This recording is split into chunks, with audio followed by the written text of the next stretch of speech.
রাজকীয় দেখতে একটি চেয়ার থেকে ঘষে ঘষে দাগ মুছছেন এক ব্যক্তি। সেই ভিডিও প্রকাশ্যে আসতেই হয়েছে ভাইরাল। প্রশ্ন জেগেছে, কার চেয়ার এটি আর কেনই বা তা মোছা হচ্ছে? উত্তর খুঁজে পেতে অবশ্য বেশি সময় লাগেনি। সাংবাদিকরাই জানালেন, ওই চেয়ারে বসেছিলেন উত্তর কোরিয়ার নেতা কিম জং উন, আর সেই চেয়ার মুছছেন আর কেউ নন, কিমেরই একজন সহযোগী। চীন সফরে গিয়ে রুশ প্রেসিডেন্ট ভ্লাদিমির পুতিনের সঙ্গে বৈঠক করেন কিম। বৈঠক শেষে কিম উঠে যেতেই এগিয়ে যান তার এক সহযোগী। কিমের বসে থাকা চেয়ারে যে চিহ্ন লেগেছিল তা ঘষে ঘষে মুছে ফেলেন তিনি। শুধু ওই চেয়ারই নয়, কিমের শরীর স্পর্শ করা প্রতিটি স্থান মুছতে দেখা যায় তাকে।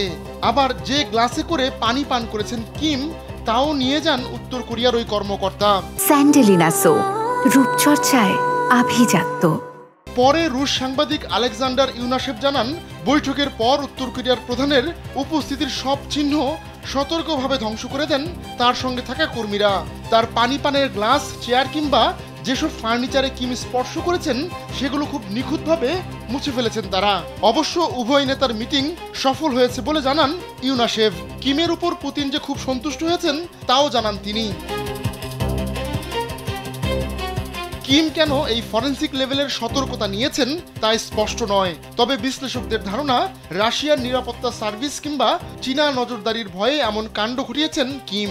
অবশ্য নিজের বায়োলজিক্যাল ফুটপ্রিন্ট কেবল কিম একাই আগলে রাখেন না, ডিএনএ চুরি ঠেকাতে পুতিন নিজেও এ ধরনের কর্মকাণ্ড করিয়ে থাকেন। এর আগে খবর বেরিয়েছিল, বিদেশ সফরে গেলেই নিজের প্রস্রাব আর মল সঙ্গে করে নিজ দেশে ফেরত নিয়ে আসেন পুতিন। 2017 সাল থেকেই নাকি পুতিন এটা করে আসছেন। সর্বশেষ আলাস্কায় মার্কিন প্রেসিডেন্ট ডোনাল্ড ট্রাম্পের সঙ্গে বৈঠকের সময়ও পুতিন নাকি এ কাজ করেছিলেন। জানা যায়, সুটকেসে করে পুতিনের মলমূত্র মস্কো ফেরত নিয়ে যায় তার সহযোগীরা। এদিকে বেইজিং এর ওই বৈঠকে মস্কোর প্রতি সমর্থনের প্রতিশ্রুতি দিয়েছেন কিম। তিনি জানান, রাশিয়ার মানুষের জন্য যে কোনো কিছু করতে প্রস্তুত তার দেশ। এটাকে ভ্রাতৃত্বের দায়বদ্ধতা হিসেবেও বর্ণনা করেন কিম। এ সময় পুতিনও উষ্ণতা দেখান। ইউক্রেনে সৈন্য পাঠানোয় কিমকে ধন্যবাদ দেন পুতিন। আহমদুল্লাহ শিকদার, কালবেলা।